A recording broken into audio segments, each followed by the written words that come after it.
some extra sweetness in your life right now? Try strawberry margarita flavored CBD oil for a guilt-free treat. This seriously tasty CBD oil from Bluebird Botanicals is made with sugar-free sweeteners, natural flavors, and non-detectable levels of THC, so you can enjoy all chill and no buzzkill. Visit bluebirdbotanicals.com to shop and take 40% off your order with code SWEET. Et c'est nous, la population, qui allons les éradiquer. On ne les reverra pas. Et c'est ce que j'ai fait dire à Trump. Je lui ai dit, vous devriez vous intéresser à ce qu'on fait parce que c'est ici que ça va se passer. Et je l'ai dit à Poutine aussi. Bonjour, c'est Nicolas Poincaré. Bonjour, c'est Fabien Rodrian-Arissoa. Opération Azur, un nom bien poétique pour ce qui cache un projet de coup d'État en France pour renverser l'Élysée avec l'aide d'une organisation paramilitaire. Un projet né dans la tête du complotiste Rémi Daillé. On vous explique.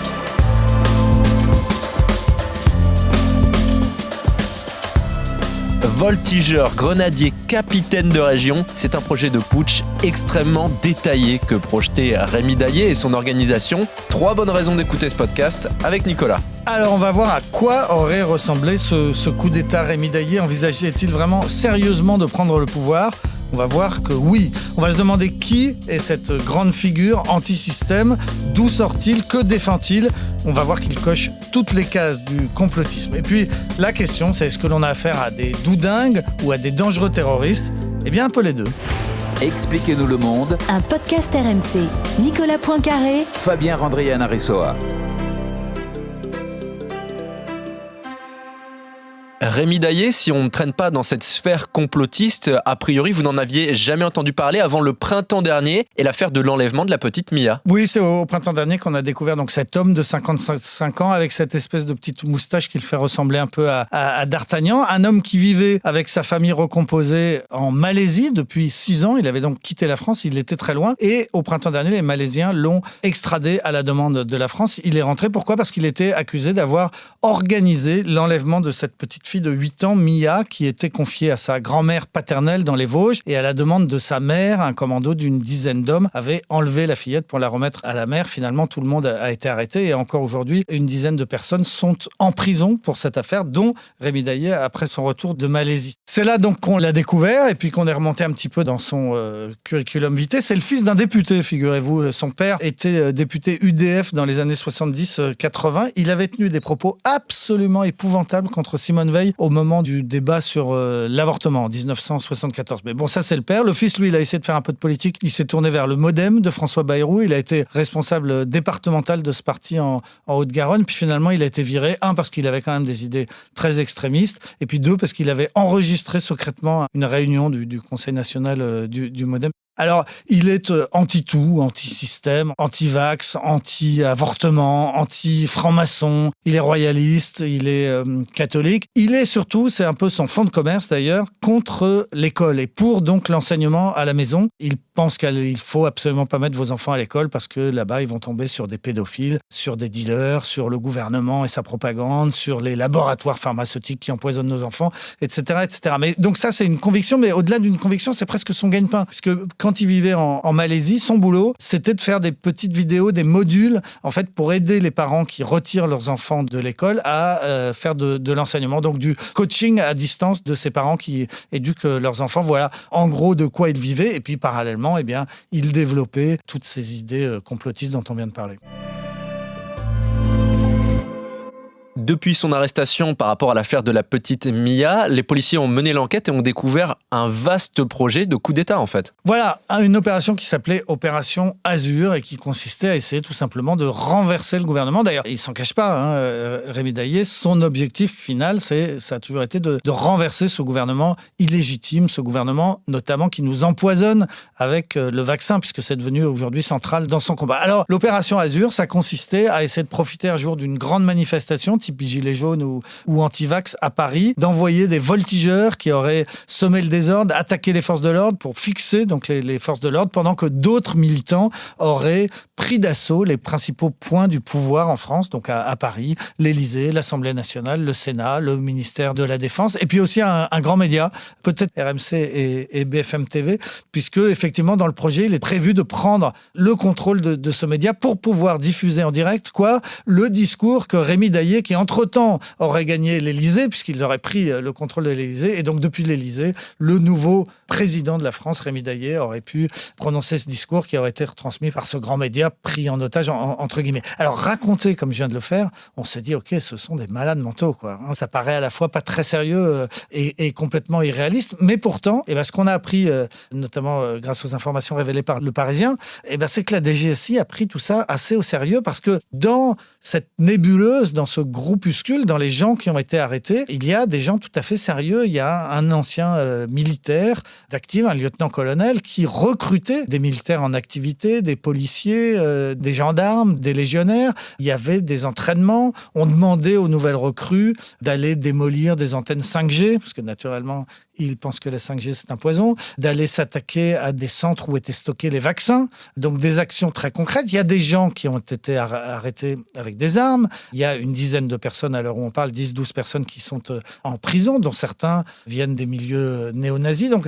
tout ça est assez sérieux. Il y a le frère d'un député, il y a un homme qui est prof de chimie, au collège, tout simplement, mais qui a donné des recettes pour fabriquer des explosifs. Et il y a des activistes qui sont aussitôt allés dans une jardinerie, acheter des engrais pour suivre la recette et fabriquer des bombes. Donc voilà, il y a à la fois un projet complètement délirant, il y a à la fois des vidéos complètement folles et il y a des gens que les policiers prennent très au sérieux.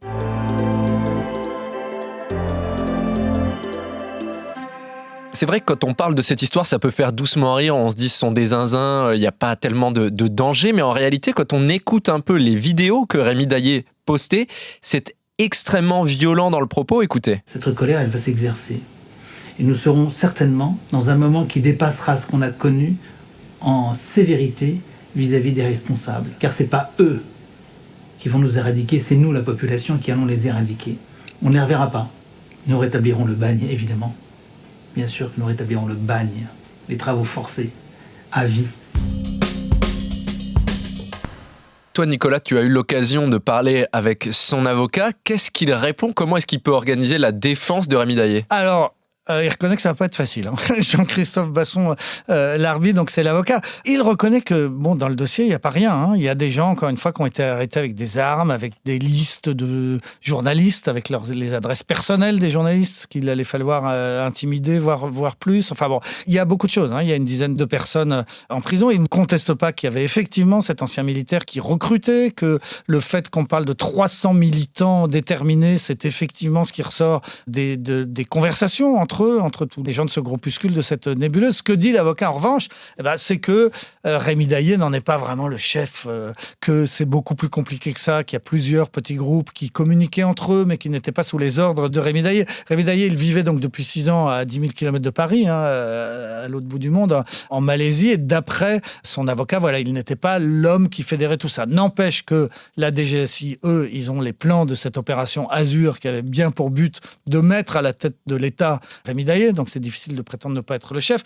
On a aussi, par exemple, j'ai sous les yeux un mail qu'il a lui-même envoyé à un certain nombre de parlementaires ces derniers temps, où il leur disait « Vous êtes en train d'empoisonner nos enfants, vous êtes illégitimes, l'heure de la sanction va bientôt arriver ». On était vraiment dans des propos parfois un petit peu dingues, mais extrêmement menaçants. Donc l'avocat a beau dire, il y a dans le dossier, puis même sur Internet, l'enquête sur Rémi Daillé, elle n'est pas très difficile à faire. Il faut aller sur YouTube et voir ce qu'il raconte.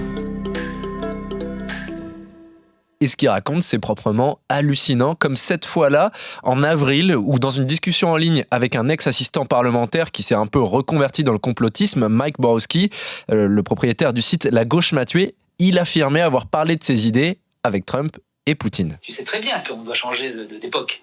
Tout le monde le sent. On est en train de changer, on passe au XXIe siècle. Il arrive maintenant, ça va commencer. Et ça va commencer en France. Ça n'a pas marché aux États-Unis, ça va commencer en France. Et c'est ce que j'ai fait dire à Trump. Je lui ai dit, vous devriez vous intéresser à ce qu'on fait parce que c'est ici que ça va se passer. Et je l'ai dit à Poutine aussi. Alors, tu sais, ils sont là et ils écoutent. Ils écoutent. Et le moment venu, ils ne seront pas aux abonnés absents. Tu sais très bien qu'on doit changer d'époque. c'est pas très étonnant qu'il soit un soutien de Donald Trump parce qu'il se retrouve sur plein de sujets. Il a plein de combats, Rémi Daillé. Oui, alors, il a deux vraies obsessions. La première, c'est la vaccination. On l'a vu, les empoisonneurs, etc. Donc, la vaccination, les masques, il n'en veut pas non plus. Le confinement, il n'en veut pas non plus. Donc, première obsession. Et l'autre, c'est la pédophilie. Un peu comme le mouvement Canon aux États-Unis ou le mouvement Q qui pense que toutes les élites participent à un grand complot sataniste et pédophile, qu'il y a des réseaux qui détournent les enfants. C'est un courant de pensée assez important aux États-Unis et auquel participe Rémi Daillé en France. Par exemple, il a fait des vidéos pour dire les médias nous mentent, on ne le dit pas, mais il y a actuellement aux États-Unis un procès pour juger Hillary Clinton, elle-même pédophile, qui va enfin être jugée pour ses crimes contre les enfants. Non, il faut le dire, il n'y a pas de procès d'Hillary Clinton actuellement aux États-Unis, ça se saurait. Donc voilà, les deux obsessions, c'est ça. Puis alors, à part ça, il est aussi persuadé de ce qu'on appelle la théorie du chemtrail, c'est-à-dire, vous savez, quand un avion passe dans le ciel, il laisse une petite trace blanche derrière en fonction de l'humidité de l'air, et parfois cette trace est très large, et il y a des gens, dont Rémi Daillé, qui sont persuadés que c'est parce que le gouvernement est en train de faire des épandages de poison, tuer les gens pour réduire la population. Donc ça, c'est une de ses obsessions. La 5G, on n'en parle pas, c'est absolument terrible. L'avortement, il est archi contre. Les francs-maçons, il les hait. Voilà, il coche toutes les cases. Avec ce vaste programme qui préparait cette opération Azur et toutes les traces qu'il a laissées dans ses vidéos, il risque gros aujourd'hui, Rémi Daillé. Il risque très très gros. Article 412, alinéa 4 du Code pénal, appel à l'insurrection, intention de diriger une insurrection, c'est perpétuité. Donc il le sait, il sait que le dossier est lourd, il sait qu'il y a autour de lui un certain nombre de gens qui effectivement confirment les soupçons, qui l'accusent d'avoir comploté, préparé ce putsch. Alors apparemment, d'après son avocat, il est actuellement assez effondré. Il aurait dit à son avocat vouloir arrêter le combat politique, renoncer à renverser le gouvernement, renoncer à prendre le pouvoir en France et vouloir désormais se consacrer à sa défense dans le but de pouvoir retrouver le plus vite possible sa famille. Mais enfin, le plus vite possible, ça ne va pas être tout de suite.